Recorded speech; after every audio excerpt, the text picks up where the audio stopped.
सिकंदर लोधी को बहुत भयंकर रोग हो गया। कहते हैं जब जीव के ये पाप बढ़ जाते हैं उसके औषधि भी काम करना बंद कर जाती हैं और रिएक्शन करती है। अपने आत्माओं जैसे आपको इतिहास दिखाया था सच्चा सौदा सिरसा वाले के उस प्रवर्तक का, बलोचिस्तानी शाह मस्तानी का, खेमामल नाम था उनका, श्री खेमामल जी। वो पहले कितने पुण्यकर्मी प्राणी थे। साधना ठीक ना होने से अंत में सारी उसकी बैटरी डाउन होगी, वो खत्म हुई। जो कुछ भी कमाई थी किसी को आशीर्वाद दिया, उसके इतिहास में लिख रखा है उन्होंने जीवनी में।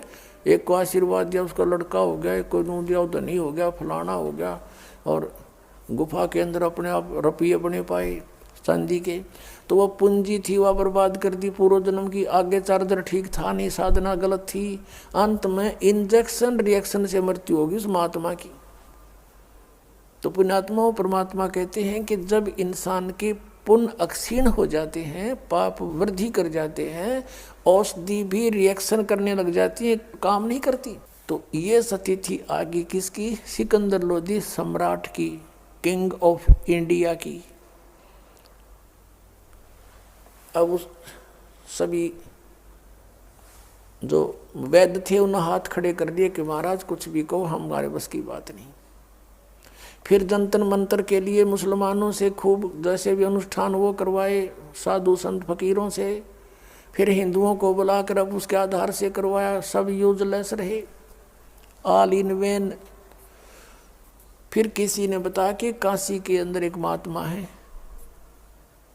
और कबीर नाम है उसका, यदि वो रजा बख्श देंगे तो आप स्वस्थ हो सकते हो, क्योंकि ये आपके प्रारब्ध का कर्म है। ऋषि महर्षि संतों ने कह दिया कि महाराज राजन, ये आपके प्रारब्ध में लिखा हुआ, इसको कोई चेंज नहीं कर सकता, ये तो भोगने से आपका समाप्त होगा। अब सिकंदर लोधी अपने अंतिम सांस गिने, रो अपने कर्मा ने। अब क्या हुआ, किसी ने जब ये कहा तो उसको अविश्वास हुआ कि नहीं, बड़े बड़े महापुरुष, मैंने सब पूरी इंडिया की छान मारी, सबसे औषधियाँ ले ली, सबसे जंतर मंतर करवा लिए, सब पर आशीर्वाद ले लिया, जो उन्होंने बताया सब अनुष्ठान कर लिए। उस व्यक्ति ने बताया कि वहाँ जाने से आपको पता चलेगा। वहाँ बहुत से उदाहरण बताए कि ऐसे ऐसे एक ऐसे बीमारी थी, उसको ऐसे रोग था, वो मर गया था, वो जीवित किया। अब सिकंदर लोधी के अंतर्गत काशी का नरेश वीर देव सिंह बघेल, वो परमात्मा कबीर जी का शिष्य हो चुका था, उनकी शक्ति और भक्ति से परिचित होकर के। तो सिकंदर लोधी ने वहाँ एक भेज दिया अपने दूत कि जाओ राजा नरेश से कह दो वीर सिंह से कि मैं आ रहा हूँ। अब राजा जो अपने छोटे राज्यों पर जाता था उसके अंतर्गत होते थे, पराधीन होते थे, वो वैसे भी चेकिंग के लिए भी जाता रहता था। तो वीर देव सिंह बघेल ने, काशी के नरेश ने पूरा रेस्टोरेंट, उसका जो रेस्ट हाउस था पूरा सजा दिया। जो ही सिकंदर लोधी हाथी पर विराजमान थे, साथ में हजारों की संख्या में सैनिक थे, सबके खाने का व्यवस्था कर दी और सिकंदर लोधी के सामने मेज के ऊपर फल फ्रूट सब कुछ लगा दिए। अब सिकंदर लोधी बैठा बैठा देख रहा, कुछ खा नहीं सकता। वीर सिंह ने करबद्ध होकर कहा, राजन अपने नाश्ता ग्रहण करो। तब कहा कि वीर सिंह, मैं तेरी जो अतिथि सेवा से प्रसन्न हूँ, लेकिन मैं खा नहीं सकता। यूं कहकर आंखों में आंसू भर आए। तो वीर देव सिंह बघेल ने पूछा, क्या कारण है राजन? कि ऐसे ऐसे मुझे बहुत भयंकर रोग है, सब जगह औषधि करवा ली, सब संतों महात्माओं से मिल लिया। मैंने सुना है यहाँ कोई कबीर नामक महात्मा है, आप जानते हो? सुना है कि वो बहुत अच्छे पहुँचे हुए हैं। अब ये कहते ही वीर देव सिंह बघेल की आंखों में आंसू आ गए। वो किस लिए आ गए कि ये मुसलमान अहंकारी राजा है और परमात्मा जो चाहे सो कर देंगे, वो तो समर्थ शक्ति है। और अभिमान युक्त व्यक्ति पर परमात्मा कभी रजा नहीं बख्शेंगे और ये यहाँ से भी हताश होकर जाएगा। ये कैसा दुर्भाग्य इसका। फिर भी उसने बताया कि जी बड़े महापुरुष हैं और राजन आप सही ठिकाने आ गए हो और यदि वो रजा बख्श देंगे तो आपके ये रोग नहीं रहेगा। यहाँ मेरे सामने बहुत सैकड़ों प्रमाण है ऐसे ऐसे। अब सिकंदर लोधी के कुछ किरण दिखाई दी आशा की, कहा कि जल्दी बुलाओ उनको। सिकंदर लोधी ने वीरदेव सिंह से कहा कि उस महात्मा को शीघ्र बुला कर लाओ। अब वीरदेव सिंह बघेल स्तब्ध हो गया। आज्ञा का पालन ना करूं तो राजा रुष्ट है, ये रुष्ट होगा, ना जाने के सजा देगा मुझे। और यदि मैं परमात्मा को बुलाने जाऊं गुरु को तो मेरा नाश हो गया भक्ति का, मेरा जैसा नालायक नहीं।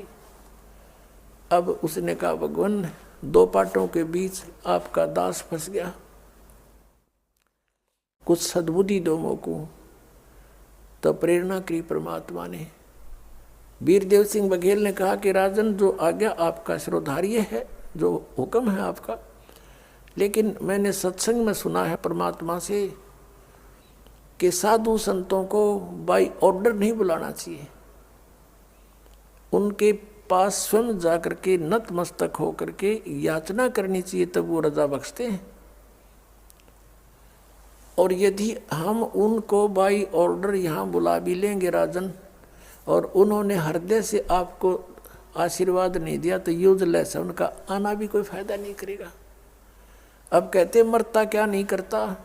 सिकंदर लोधी ने कहा कि ठीक है, यहाँ मत बुलाना, मैं चलूँगा, जहाँ 800 किलोमीटर आ गया हूँ और चल पड़ूंगा, जहाँ कहो चलो चलते हैं।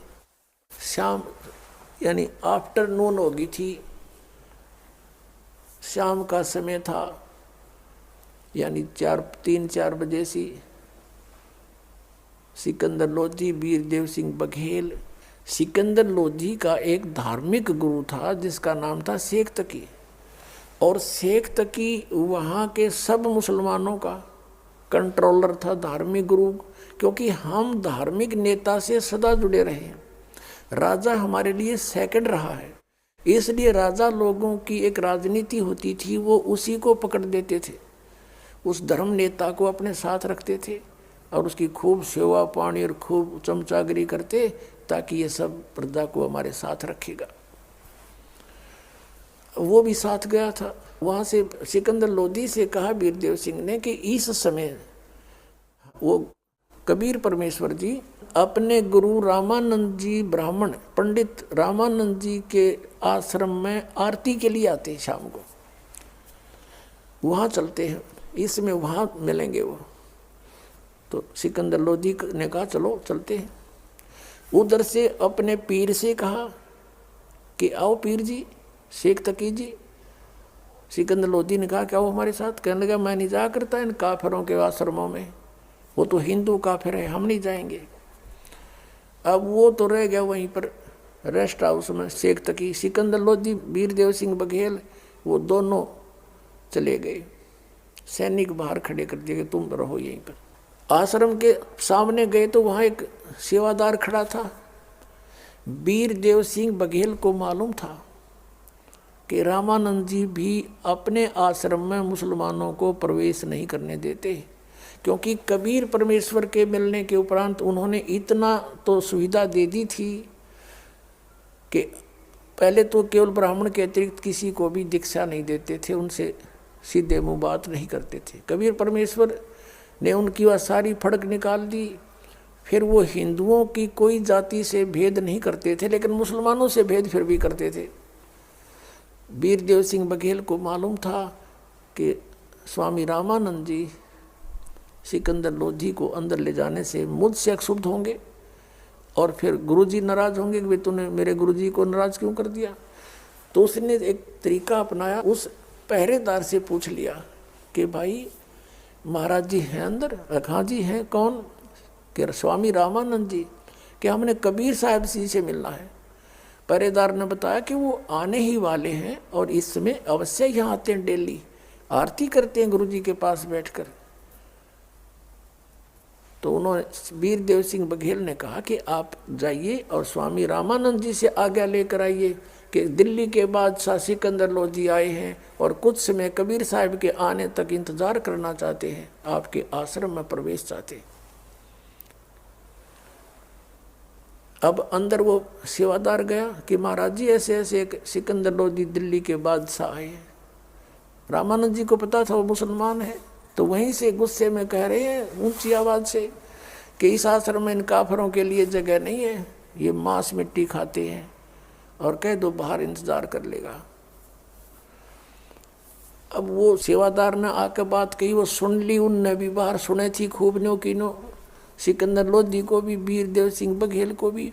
और यही बात आकर के पहरेदार ने कह दी सेवादार ने कि भाई कि नरेश राजा जी, हमारे गुरुजी ने मना कर दिया और कहा कि हम मुसलमानों को अपने आश्रम में प्रवेश नहीं करने देते, बाहर इंतजार कर ले। अब वो दिल्ली का सम्राट, वो क्रिमिनल कीड़ा फिर उठ गया उसके। अब उसने सोची एक 2 कौड़ी का संत एक छोटी सी झोपड़ी में रहने वाला और दिल्ली के सम्राट की इंसल्ट करता है, ये तो आम मुसलमानों के साथ क्या व्यवहार करता होगा, इसको अभी मजा चखाता हूँ।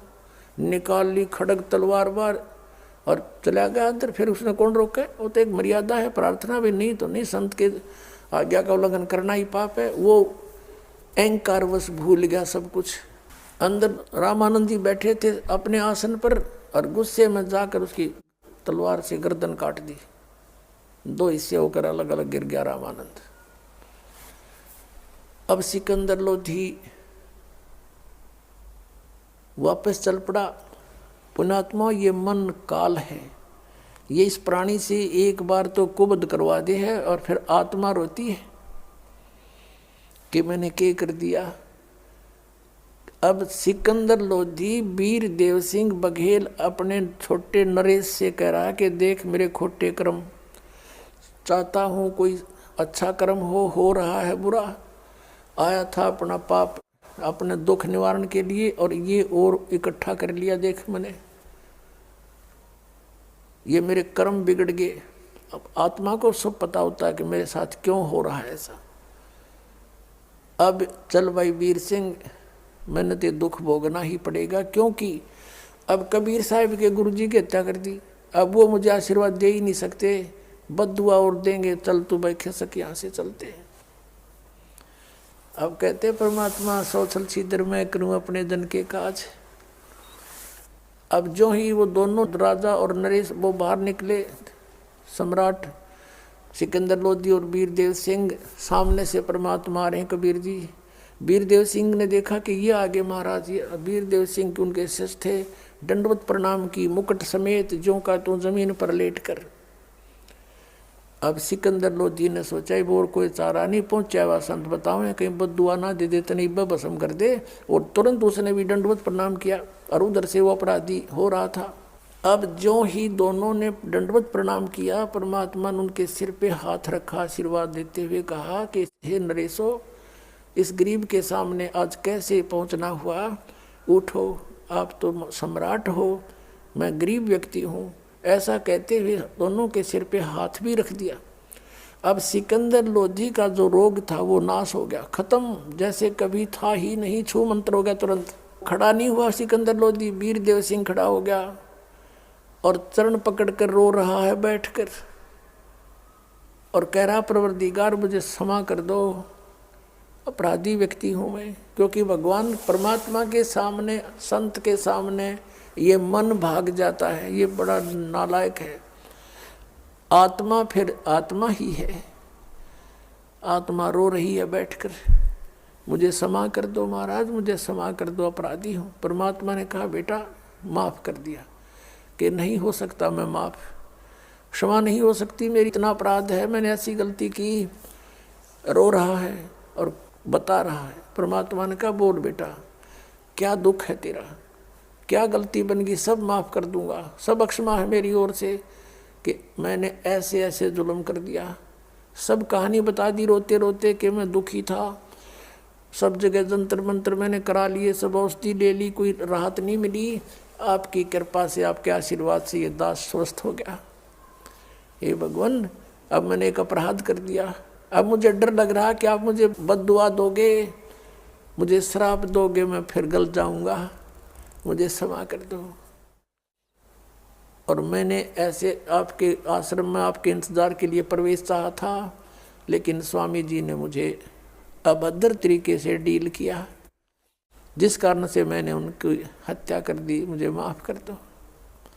परमात्मा बोले, सिकंदर लोधी, तेरा दोष नहीं है, मुझे मालूम था कि इनकी मृत्यु आपसे होनी है और वो हो गया। अब इसमें के झगड़े की बात रहेगी? आपके हाथ से इसकी मृत्यु लिखी हुई थी और चलो उठो। क्योंकि उन्होंने तो देखे थे ड्रामे सिकंदर लोधी ने कि थोड़ी सी बात पर कोई ये शेख तक ये बॉर्डर करवा दे, हिंदू मुसलमानों ने मरवा के कटवा दे। यदि से जालमों से पाला पड़ा था, जिनको संत महात्मा मान रहा था वो, और वो संत जिसके गुरु जी का शीश काट दिया, और फिर भी इन्होंने कहा कोई बात नहीं, ये तो आपसे हाथों से ही होना था, इसका इसमें क्या चिंता का विषय है, आ जाओ।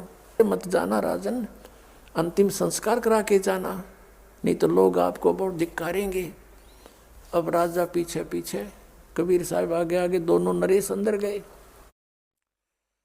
कबीर जी जब अंदर पहुंचे आश्रम में, 5-7 भगत थे, रो रहे हैं, और कबीर जी को देखते ही कि ऐसे सिकंदर लोधी ने जुल्म कर दिया, अपने गुरुदेव का शीश बगैर कोई बात की आके काट दिया। अब इतने में सिकंदर लोधी पीछे पीछे आ गया। उसको देखकर वो चेले चपटे तो डर गए, अग्यू फिर आ गया भाई। तब परमात्मा ने कहा कि भाई बात सुनो, बात ने बढ़ाया नहीं करते। कौन किसने मारा है? ये इनका संस्कार था, इन्हीं के हाथों से इनकी मृत्यु थी। आप दिखा लो किसी ज्योतिषी से। स्वामी जी की आयु इबिस्ता आज्ञा नहीं थी, ये एंड था इनका। और हो गया आ गया, बात क्यों बढ़ाओ, कोई बात नहीं, और शांत रहो। अब वो बात अभी बाहर फैली नहीं थी, नहीं तो आग लग जाती वहाँ पर कि मुसलमान ने हिंदू महात्मा काट दिया, दुनिया को विघ्न हो जाता, मुसलमान हिंदू का ऐसा बुरा नाश हो जाता। परमात्मा ने ऐसा छाला सा बैठा दिया वहाँ पर। अब मालिक ने सोचा ये लड़के मरेंगे हिंदू और मुसलमान, एक महात्मा के कारण लाखों मरेंगे आपस में कटकाई में। तब उस परमेश्वर ने दया आई, दंडोत प्रणाम की परमात्मा ने एक लीला करते हुए अपने गुरुदेव के, और कहा उठो महात्मा जी, आरती का समय हो गया है गुरुदेव, और देखो दिल्ली के बादशाह आए हैं आपके दर्शनार्थ, इनको आशीर्वाद दो, बहुत दूर से चल कर आए। अब यूं कहा ही था, वो धड़ अलग पड़ा था, शीश अलग पड़ा था, दोनों पर कपड़े डाल रखे थे, और उधर से ब्लड बह रहा था, उस जमीन में फैला हुआ था। अब वो शीश वहां से उठा और रामानंद की धड़ पर लगा, और रामानंद जी यूं बैठ गए। अब सामने फिर देखा सिकंदर लोधी के, उसके माथे पे फिर चौड़ी पड़ गई, क्योंकि स्वभाव जीव का। फिर इतने में कबीर साहब बोल पड़े कि महाराज प्रणाम हो। उन्हें देखा कि कुछ ये तो बात कुछ और है। तब अपना शव का जो निकला हुआ देखा, वो मटेरियल शरीर का ब्लड, तब उसमें क्या था कि रामानंद जी के शरीर से एक धारा रक्त की निकली हुई थी, जमीन पर फैली थी, एक धारा दूध की। तब रामानंद जी नीचे देखा तो वो भूल गया विषय को, और कहा कि हे परमात्मा, कबीर जी को परमात्मा कहते थे, भले ही परमेश्वर कबीर जी ने उनको आदेश दे दिया था कि आप मुझे एज ए तो है ना पीपल ट्रीट करना, डिसिपल ट्रीट करना, मुझे शेष की तरह व्यवहार करना, नहीं तो बात बिगड़ जाएगी। कलयुग में आने वाले समय में लोग कहेंगे कबीर जी का कौन सा गुरु था, ये नकली गुरु, और फिर बर्बाद कर देंगे भक्तों को। तो इसी आधार से वो गुरु तो अवश्य बने हुए थे, लेकिन कबीर जी को परमात्मा शब्द से संबोधित किया करते थे। कहा कि परमात्मा, ये मेरे शरीर से आधा दूध आधा रक्त कैसे निकला? या तो ब्लड निकले या दूध निकले, जब मैं पवित्र हो गया हूँ। तब परमात्मा कबीर जी ने कहा कि स्वामी जी, पहले आप एक ब्राह्मण वर्ग से प्यार करते थे, अन्य जातियों से नफरत किया करते थे। वो तो आपने दया बख्श दी अपने बच्चों पर, जब से इस दास जुल्हाए को शरण में लिया है, तो सभी जातियों को आप एक दृष्टि से देख रहे हो। अभी भी आप में कमजोरी है, आप मुसलमानों को दूसरा मानते हो, इनको नीच समझते हो, आपके मन में नफरत की आग अब भी जल रही है, जिस कारण से आप अभी 50-50 हुए हो। अब 50% अब भी आप मलिन हो, जिस कारण से अभी रक्त शेष रह रहा आपके अंदर। हम एक पिता की संतान हो, सतलोक से आए हो तुम सब मेरे बच्चे। 1.5-2 घंटा तक परमात्मा ने प्रवचन किया वहाँ पर। रामानंद खड़े हुए, 150 वर्ष के हो गए थे लगभग रामानंद जी, उसमें मतलब अच्छी आयु होगी थी। और खड़े हुए, खड़े होकर के और सिकंदर लोधी को सीने से लगा लिया कि बेटा माफ़ करना, आज मेरी बुद्धि साफ होगी। मैं दुष्ट आत्मा था, मैं सचमुच मुसलमानों से नफरत करता था। आज इस परमात्मा ने, ये अल्लाह आए हैं, ये खुदा है खुद, इसने आज मेरी वह कमज़ोरी भी निकाल दी, यह दुष्टता भी आज एंड कर दिया। ये सारी लीला लगता है इन्हीं की थी। अब कहते हैं संत न होते जगत में तो जड़ मरता संसार। अगर वो परमात्मा वहाँ उस रामानंद की आयु ना बढ़ाते, वो तो मरना ही था, काल ने नाश कराना ही था। तो वहाँ हिंदू और मुसलमानों की आग लग जानी थी, कई हजार व्यक्ति मर जाते। उस आग को बुझाया, रामानंद जी की आयु बढ़ाई कि भक्ति कर्मात्मा डट के तू। अब इस दृश्य को देखकर सिकंदर लोधी गदगद हो गया। अपना रोग नाश और अपने हाथ से काटे हुए को जीवित कर दिया। तो उसने कहा आप अल्लाह हो, आप खुदा हो, आप पूर्ण परमात्मा हो, अल्लाहु अकबर आप ही हो। बड़ा गदगद हो गया और उसको मत्था टेक के दंडवत प्रणाम किया। तब परमात्मा से सिकंदर लोधी ने कहा कि आप मेरे साथ एक बार दिल्ली चलो। अब परमेश्वर ने कहा भाई दिल्ली में यूं नहीं चलूं तेरे साथ, पहले तू मेरा शिष्य बन। हम बगैर उपदेशी के घर नहीं जाते। तो सिकंदर लोधी ने कहा कि जी बोलो जो कहोगे, मैं आपका शिष्य हूँ, आपने तो मुझे जीवन दान दिया है। परमात्मा ने कहा कि उपदेश ले, मैं मंत्र जाप दूंगा वो करना और पूजा नहीं करेगा, मांस नहीं खाएगा। कि ठीक है महाराज जैसे आपका हुक्म होगा। कोई भी शराब मांस बीड़ी तंबाकू नहीं प्रयोग करेगा, कच्छा और उपासना नहीं करेगा। मैं जो मंत्र दूंगा वही करना होगा, जी ऐसा ही करूंगा। और आपके शासन में जीव हत्या बंद करवा दे। जैसे गायें कटती हैं, बकरे मुर्गे काटे जाते हैं, इनको बंद करवा दे। अब सिकंदर लोधी ने कहा प्रभु ये तो मेरे बस की बात नहीं, बाकी कोशिश करके देख लूँगा, बाकी जैसे आपका आज्ञा है कि मैं नहीं खाऊंगा। परमात्मा बोला चल भाई ठीक है, मेरी मर्यादा में रहना, मैं तेरे साथ दिल्ली चलूँगा। सिकंदर लोधी ने ये सोचा था, इतना निर्मल वचन बोलते हैं ये, वहाँ हिंदू और मुसलमानों के रोज़ झगड़े रहते हैं, और महात्मा को ले जाऊंगा, इनका सत्संग करवाऊंगा और इनके वचनों से सब एक हो जाएंगे, आपसी दंगे मिटेंगे।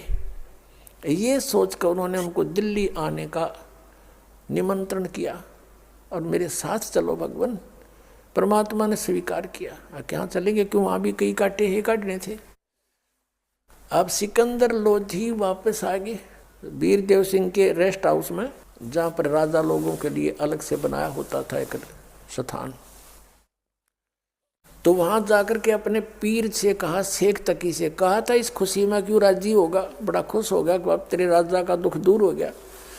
उसने जाके बताया कि पूर्ण संत आए हुए हैं, अल्लाह का रूप आए हैं, पूर्ण खुदा उतरे हुए हैं, और बताया कि मेरे जलन का रोग उनके आशीर्वाद से ठीक हो गया पीर जी।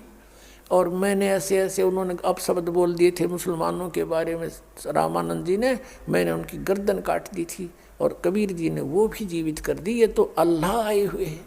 अब उस शेख तकी का तो आग लगी तन मन में। उसने सोचा कि अब ये सिकंदर लोधी कबीर जी को सिर पे रखेगा और तेरी यहाँ वैल्यू नहीं रहेगी। और 2 फकीर और 2 वजीर हमेशा ईर्ष्या में ही जला करते हैं। अब उसने सोचा कि तेरी वैल्यू कम होगी और राजा तो इब उसको सिर पे रखेगा। अब उसने सोची कि इसकी कोई ना कोई ऐसी विधि बनाऊं जिससे सिकंदर लोधी के हृदय में कबीर जी का स्थान ना रहे। कबीर जी से ईर्षा करते हुए उसको नीचा दिखाने के लिए, सिकंदर लोधी की नज़रों में गिराने के लिए कुछ उपाय सोचने लगा। सुबह सुबह फिर कबीर परमात्मा जी वहाँ आ गए रेस्ट हाउस में उनके आमंत्रण पे। तो वहाँ शेख तकी की अब और कबीर जी की वार्ता करवा दी। किसने? वीर देव सिंह बघेल ने। हिंदू भी बैठ गए, मुसलमान भी बैठ गए, 200 200 300 300 मौजिद से, और कहा कि शेख तकी जी आप भी विद्वान हैं, परमात्मा कबीर जी भी ये भी बहुत अच्छे ज्ञान देते हैं, आप दोनों अपने प्रश्नोत्तरी करके कुछ डिस्कशन करो हमारे सामने। तब कबीर परमात्मा ने बहुत से प्रश्न किए, शेख तकी के पास कोई जवाब नहीं था। वो और हताश समझ गया अपने आप को, और हीन समझ गया, जिस कारण से उसने प्रतिशोध लेने के लिए कुछ योजना बनाई। कबीर साहब को लेकर के हाथी पर बैठाकर अपने ही अंबारी में, जिस पर राजा बैठा था, कबीर जी को भी उसमें बैठा दिया, आप भी उसी में। नहीं, राजा के अतिरिक्त उसमें कोई नहीं बैठ सकता। इतना सत्कार दिया सिकंदर लोधी ने, क्योंकि सामने देखा उसका जीवन नरक था, वो एकदम स्वर्ग बना दिया, और उनके सामने एक मुर्दा जीवित कर दिया, कत्लेआम कर दिया था, वो जीवित कर दिया। सेना आ रही है, साथ में हजारों की संख्या में घुड़सवार हैं, राजा हाथी पर बैठा है। वापसी पर चल पड़े। रास्ते में एक दरिया का किनारा देख करके रात्रि काटने के लिए वहाँ खाना पीना नहाना धोना सुविधा देख करके उसके ऊपर वहाँ स्टे कर लिया रात का। उधर से शेख तकी का टेंट अलग लगवाता था सिकंदर लोधी के, मेरा धार्मिक गुरु है, यो नारी उसकी सेवा करवाता था। अपना टेंट अलग लगता था राजा का। उसी टेंट में कबीर जी को रखा अपने आले में, एक विशेष श्रद्धा से, क्योंकि देखो पुण्यात्मा, ये आत्मा कृतघनी नहीं है, यो मन कृतघनी है। इतना सुख दे दिया उस आदमी को, सिर पर धरे, नहीं तो और के धरे फिर इंसान, उसके अपने साथ रखे। तो सुबह सुबह प्रणाम करने गया सिकंदर लोधी किसको? शेख तकी, अपने धार्मिक गुरु को। शेख तकी ने मुंह फेर लिया, मरोड़ी खा गया। अब जान गया कि जब ऐसे नखरे करता कुछ ना कुछ इसने बुराई सूझ रही है, ये कोई न कोई पंगा पावेगा तेरे जी ने। उसने पूछा, महाराज क्या बात होगी, मुझसे कोई गलती बन गई? सिकंदर लोधी ने कहा शेख तकी से। वो कहता है कि मेरी क्या आवश्यकता है तुझे? शेख तकी बोला, तुझे तो मिल गया ना गुरु, अब बना ले उसी को। तू उसको अल्लाह कहता है, तू उसको खुदा कहता है, ठीक है, मैं जाता हूँ मुसलमानों को बताऊंगा कि ये अल्लाह बताता है। हजरत मोहम्मद तो कहते हैं अल्लाह निराकार है, वो कभी मनुष्य शरीर में आता ही नहीं, उसको खुदा कहता है। अब चल देखते हैं वहाँ क्या होता है। अब सिकंदर लोधी समझ गया यू नाश करावेगा, जाते आग लगाओगा, सब मुसलमान मेरे विरोधी हो जाएंगे, मेरा राज जाओगा। वापस आ गया बहुत एकदम मायूस सा होकर के। कहाँ तो खुशी थी, चेहरा खिला हुआ था, फिर एकदम टेंशन में। अब कबीर परमेश्वर ने पूछा, वो तो अंतर्यामी थे, सारी जाने थे के ड्रामा होगा इसके जी ने। परमात्मा कबीर जी ने पूछा, राजन कोई राजकाज की कोई बुरी खबर सुन ली क्या? कुछ आपका चेहरा उतरा हुआ है। अब वो कहने लगे, सिकंदर लोधी ने कहा, भगवान आप कह रहते इस दास का क्या बिगड़ सकता है, लेकिन ये मन कुछ ऐसा ही सोच लेता है, ये मेरा धार्मिक पीर है ना, यो मेरे सर का दर्द है। फिर वो शेख तकी ने क्या कहा कि यदि तू इसको अल्लाह मानता है तो हमारे हजरत मोहम्मद जी ने मरी हुई गऊ को जीवित कर दिया था और एक बकरे को जीवित कर दिया था ऐसे सिद्धि से मार कर। अगर तू मानता है ये अल्लाह है कबीर, तो मेरे सामने जीवित करवा के देखा किसी मुर्दे को, तब मैं तेरी गवाही दूंगा कि सचमुच ये अल्लाह आया हुआ है। क्योंकि मैं तेरे साथ वहाँ नहीं गया था रामानंद के आश्रम में, मुझे क्या पता वो जीवित हुआ है कि नहीं हुआ है। ये कंडीशन रखती थी। तो सिकंदर लोधी बताने लगे कबीर परमेश्वर जी से कि भगवान ये मेरे सिर का दर्द है, ये पीर है, और अब इसने ऐसे ऐसे कंडीशन रख दिया कि मेरे सामने कोई मुर्दा जीवित करे कबीर साहब तो मैं मानूं, और नहीं तो जाकर मुसलमानों को कह दूंगा कि राजा काफिर हो गया, हिंदू को गुरु बना लिया, और भगवान ये जाते करेगा इस काम को और सभी मेरे विरोधी हो जाएंगे। और मेरा राज खत्म होगा। अब पुण्यात्माओं, ये वो समर्थ परमात्मा है, जब आप इसकी शरण में आओगे जब पता लगेगा। ये टेंशन नहीं रहने देता, अपने भगत की बहुत जल्दी दूर करता है। तभी परमेश्वर ने कहा कि आप चिंता मत करो और कहो शेख तकी को कोई मुर्दा खोज लावे। अब सिकंदर लोधी जी को तो पता था कि तो परमात्मा ही कर देंगे काम। गया जल्दी से कि हे शेख तकी, वो कह रहे हैं कबीर जी कि आप कोई मुर्दा लाओ खोज कर आपके सामने, अभी करते हैं। तो शेख तकी कहता मैं कहाँ से लाऊं मुर्दा, कभी होगा जब देखेंगे, अभी थोड़ा ही है। अब सिकंदर लोधी फिर टेंशन में, अगर न्यू का न्यू यूं वहां पहुंच गया तो जाते आग लगा देगा। इतने में क्या हुआ, सभी कोई नहा रहा था, कोई धो रहा था, कोई घूम रहे थे। राजा लोग नहा धोकर बाहर निकले तो बाहर क्या देखते हैं कि एक 13 वर्ष की आयु का लड़का, और उसको उनके कबीले वालों ने अंतिम संस्कार करके जल प्रवाह कर दिया था। जैसे 4 प्रकार से दाग होते हैं, अंतिम संस्कार 4 प्रकार से करते हैं। हिंदू सभा करते हैं, अंतिम संस्कार लकड़ियों में जला देते हैं मुर्दे को, और मुसलमान जमीन में गाड़ देते हैं कब्र में। और कुछ ऐसे कबीले हैं जो आकाश में एक स्थान बना देते हैं, जैसे ऊंचा सा एक टावर सा बना के, और उसके ऊपर उस मुर्दे को वहाँ रख देते हैं तो उस पक्षी खा लेते हैं। उनका यही मानना है कि पक्षी इस मांस को खाएंगे, दुआ देंगे, और हड्डी जब रह जाती सूख जाती उनको मिट्टी में या जल प्रवाह कर देते हैं। और कुछ ऐसा करते हैं कबीले के उस शव को जल प्रवाह कर देते हैं अच्छे तरीके से, नीचे एक फ्लोटिंग सा बना करके घास फूस का बेड़ा सा, और उसके ऊपर लटा करके दीपक जलाकर घी का, और कपड़ा उड़ा करके, कपड़े सारे पहना करके और जल प्रवाह कर देते हैं कि मछलियाँ जीव जंतु जल के इनको खाएंगे, इसके मांस को दुआ देंगे। ऐसे दरिया में बहा दिया था। वो शाम का बहा हुआ बच्चा चलता चलता सुबह सुबह वहाँ पहुँच गया जहाँ वो समस्या खड़ी थी। ये खेल मालिक के।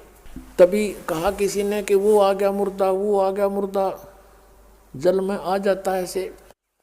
तो एकदम सब बाहर निकले, शेख तकी भी आ गया, कबीर साहब भी खड़े हो गए, हजारों की संख्या में सैनिक जो साथ थे बॉडीगार्ड वो भी आगे काम छोड़ छोड़ के कुछ सेवा कर रहे थे, घोड़े गार्डन पानी प्याओ थे, वापस आ गए, वहाँ खड़े हो गए, इकट्ठे हो गए। तब कबीर परमात्मा ने कहा शेख तकी तू कर जंतर मंत्र, कहीं फिर बाद में कह मैं भी कर देता इसको। तो अब शेख तकी लगा फूं फुर फुर करने, इतने वो मुर्दा जा चुका 500-600 फुट दूर डाउन स्ट्रीम में बहता हुआ। तब कहता शेख तकी कि कबीर तो अपने सिर से बला टाला था, मैं लगा दिया इसमें। मुर्दे कभी जीवित होते हैं, वो तो कभी कयामत आएगी जब की बात है। तब कबीर परमेश्वर ने हाथ से इशारा किया ऐसे। उसी समय वो मुर्दा जो शव चला गया था काफी दूर वापस चल पड़ा, जैसे इंजन वाली नौका चलती है अप स्ट्रीम में, और ऐसे आ गया, वहाँ आके रुक गया। और परमात्मा ने कहा हे आत्मा जहाँ भी तू चली गई है इस शरीर को त्याग कर वापस आ जा, इस शरीर में प्रवेश कर कबीर हुक्म से और बाहर आ जा। इतने में बच्चे का शरीर ऐसे ऐसे फड़फड़ करने लगा, और एकदम बच्चा बैठा उठा और बाहर आकर के कबीर परमेश्वर को दंडवत प्रणाम किया। बोलो सतगुरुदेव।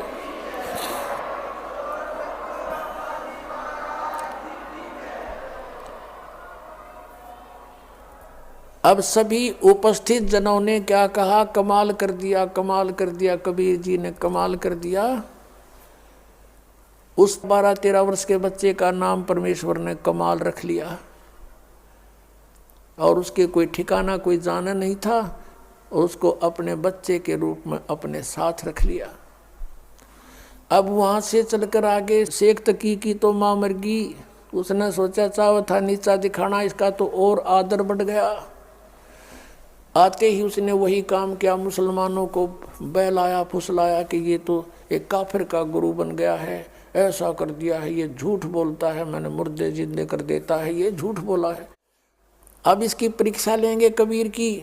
मुसलमानों बोलो तुम्हारी क्या राय है। सब खड़े हो गए, हाँ जैसे तू कहेगा शेख तकी हम तेरे साथ हैं। कि इसकी परीक्षा लेंगे। सरसों के तेल को उबाल कर इसके अंदर इसको डालेंगे, भगवान होगा तो बच जाएगा और काफिर है तो मर जाएगा। सब ने कहा ठीक है ठीक है। हजारों की संख्या में सिकंदर लोधी के रेजिडेंस पर आ गए और देखा वहां पहरेदारों ने आके कहा कि राजन, हजारों की संख्या में जनता आई है, पता नहीं क्या डिमांड है। सिकंदर लोधी ने कहा कि बुलाओ, दो चारों को अंदर बुला लो। शेख तकी सब तो आ गए और 10-15 और साथ में दो मौजिज व्यक्ति थे, इम्पोर्टेंट से VIP, सब अंदर चले गए। सिकंदर ने पूछा क्या समस्या है आपकी, कि आपके साथ एक काफिर रह रहा है, आप उसको अल्लाह का अवतार मानते हो, हम उसकी परीक्षा लेंगे, उबलते हुए तेल के कढ़ाई में उसको डालेंगे, अगर वो जीवित रहा तो मान लेंगे ये अल्लाह है। शेख तकी ने सोचा था यू मर जाएगा कटे टंटा, सदा का सुख होगा तुझे, और राक्षस वर्ती में था वो व्यक्ति। अब सिकंदर लोधी फिर समस्या में आ गया, कहने लगा तुम बैठो।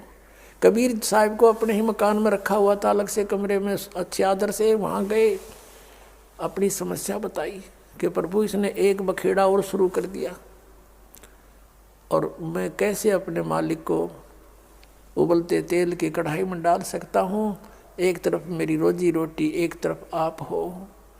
तब उस परमात्मा ने कहा कि उनको कह दे भाई, इन्होंने तो मुझे मारना है, मार लेंगे, इनको कह दे बेटा चिंता ना कर और करो अपना काम, कोई बात नहीं, उबालो एक कढ़ाई, मंगा लो तेल।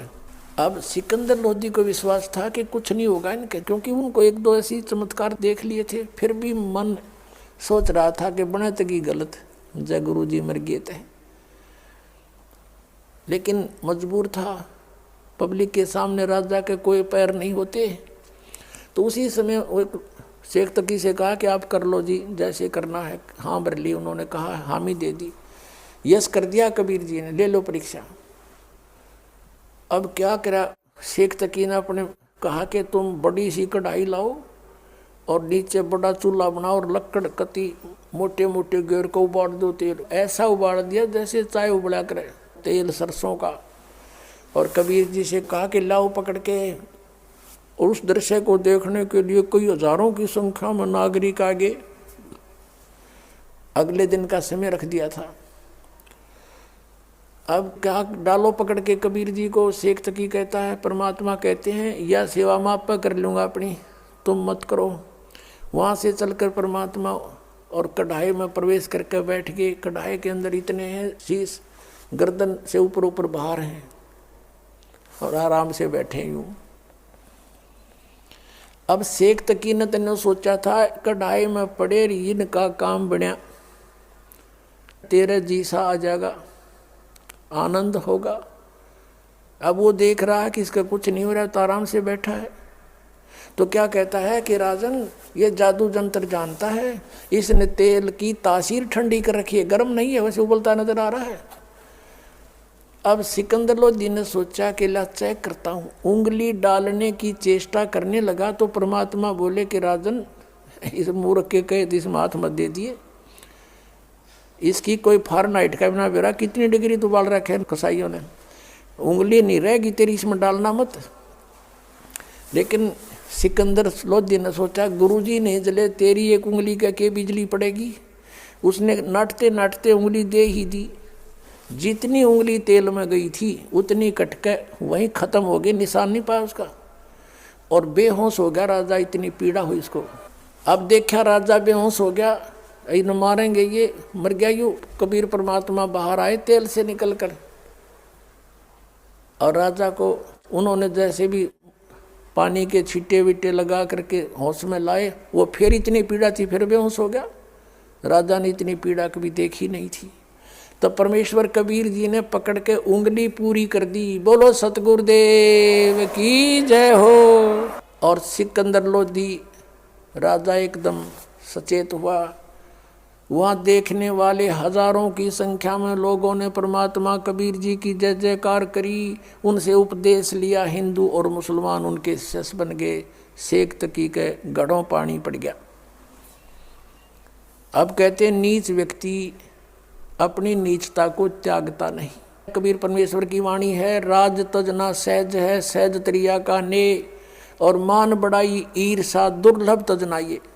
अरे इनके तजे बिना भगवान मिले नहीं। भगत होकर के ऐसी ईर्षा करें तो कहते फिर परमात्मा निकट नहीं आता। अब उसने फिर क्या स्कीम बनाई कि भाई मुसलमानों यो जादू जंत्र जानता है, राजा लिया बैका, इसकी एक परीक्षा और लेते हैं। क्या? पहले कुएं होते थे 200 150 200 फुट गहरे, और उस गहरे कुएं में क्या होता है कि उसमें पानी नहीं होता, और उसमें एक ऐसा बन जाता है वो दरार सा, उसका पता नहीं तू कितना गहरा और अलग से होता है। उन्होंने स्कीम बनाई मुसलमानों ने मिलकर के कि भाई इसको गहरे कुएं में डाल के ऊपर तो छड़े कांटेदार झाड़ियाँ मट्टी कंकर भर देंगे उसको हैं, और ये कहो कि अगर इसमें जीवित पा गया तो हम मान लेंगे खुदा है। अब वो फिर 5-10 व्यक्ति मौजूद से गए और कहा हम एक परीक्षा और लेंगे। ये परमात्मा के सामने रखी गई अर्ज। परमात्मा ने कहा राजन इनको करने दो जो करेंगे, इन्होंने मुझे मारना है मार लेंगे, कोई बात नहीं। आज्ञा हुई, पकड़ के भगवान को कबीर जी को उठाकर गहरे कुएं में डाल दिया, पटक दिया। ऊपर से मंड के सारे हजारों की संख्या में जो उसके चेले चपटे थे सेक तकी के, कोई झाड़ी ला कर गिरा है, कोई उसमें माटी कांकर गोबर अड़ंगा सब कुछ ठोक दिया ऊपर दाई, और हाथ पैर मुंह धो गए। सेक तकी गया सिकंदर लोधी के पास कि कर दिया काम तेरे उस अल्लाह का, दबा दिया मिट्टी में। अब सिकंदर लोधी थोड़ी सी देर पहले कमरे से आया था, प्रणाम करके बाहर ही निकला था, तभी वो आ गए थे। कहने लगे किसके विषय में बातें कर रहे हो? कि उस कबीर अल्लाह के बारे में, जिसको तू कबीर खुदा कह रहा था, उसको घेरे में डाल दिया, ख़त्म कर दिया, अब वो ख़त्म है। सिकंदर लोधी ने कहा किसके बारे में? वो बैठे कमरे में, आ जाओ दिखाऊं। अब जाकर देखा वो बैठे परमात्मा।